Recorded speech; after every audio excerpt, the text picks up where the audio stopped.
Hello Andy, I am Dr. Chaitanya. I am a consultant pediatrician at Mother's Hospital, Bhimavaram. So today let's talk about sleep hygiene. నా దగ్గర చాలా మంది పిల్లలు sleep problems తో వస్తూ ఉంటారు. వాటన్నిటికీ ఒకటే solution, proper sleep hygiene points చేయడం. స్లీప్ హైజీన్ లో ఏంటి అంటే మనం ఒక కన్సిస్టెంట్ స్లీప్ రొటీన్ ఉండాలి. For example particular set time లో పడుకోబెట్టడం మొదలు పెట్టాలి. అంటే for example let's decide 10 PM sleep time అనుకుంటే అదే టైం కి పడుకోబెట్టేయాలి, పడుకోవాలి. మనం హాలిడేస్ లో అప్పుడప్పుడు ఒక హాఫ్ అన్ అవర్ అటు ఇటుగా పర్వాలేదు. ఒక స్లీప్ రొటీన్ ఉండాలి, time table. For example before sleeping brushing, taking a bath, వాళ్ళకి కావాల్సిన కంఫర్టబుల్ పైజామాస్ వేసుకుని కంఫర్టబుల్ ఎన్వైరన్మెంట్, టెంపరేచర్ 25-26, లైట్స్ అన్ని డిమ్ చేసేయాలి కంప్లీట్ గా, సౌండ్స్ ఉండకూడదు, స్క్రీన్స్ అసలే యూజ్ చేయకూడదు. అలాగే పడుకునే ముందు షుగరీ ఫుడ్, చాక్లెట్ తినడం అసలు ఉండకూడదు. హెవీ మీల్స్ కూడా అంత జస్ట్ బిఫోర్ స్లీప్ ఉండకూడదు.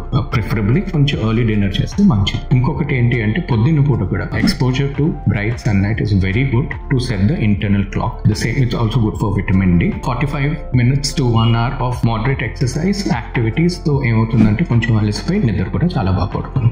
Why sleep hygiene is so important అంటే ఇది లేకపోతే స్లీప్ డిసార్డర్స్ వస్తే పిల్లలు నెక్స్ట్ డే పొద్దున్న స్లీపీగా ఉంటారు, స్కూల్లో మూడీగా ఉంటారు, స్కూల్లో కాన్సన్ట్రేట్ చేయలేకపోతారు, అకాడమిక్ పర్ఫార్మెన్స్ ప్రాబ్లమ్స్ అవుతాయి, అలా చాలా ఉంటాయి. So it's always better to follow sleep hygiene protocols. Thank you.